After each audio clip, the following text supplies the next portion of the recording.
מה הפעולה המיידית שניתן לעשות כדי לחזק את הביטחון בזוגיות? שמי ענת ברוך אייט, יועצת זוגית ומגשרת. יש רגעים בחיים שמערערים לנו את הביטחון ושומטים את האדמה מתחת לרגלינו.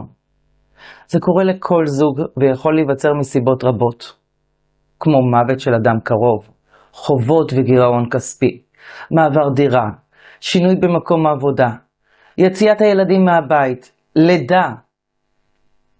אז מה הפעולה הראשונה שכדאי לעשות במצב כזה?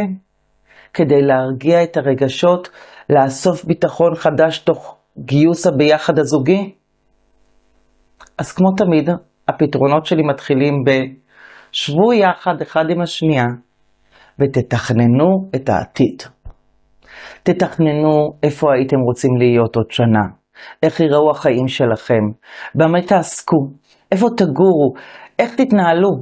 תפרטו ותתכננו את כל הנושאים שמערערים אצלכם, שמעורערים אצלכם, ותמצאו פתרונות משותפים.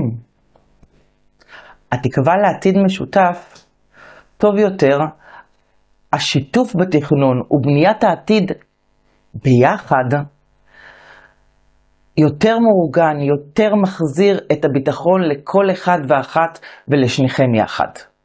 כמו הסלוגן של המלחמות שלנו, ביחד ננצח. הביחד וראיית העתיד המשותף מחזירה לנו את הביטחון. ובינתיים, תהיו טובים זה לזו. זוגיות היא קשר טוב. ואם את או אתה רוצים לדבר, תתקשרו, תקבעו פגישה. שמי ענת ברוך אייט, יועצת זוגית ומגשרת.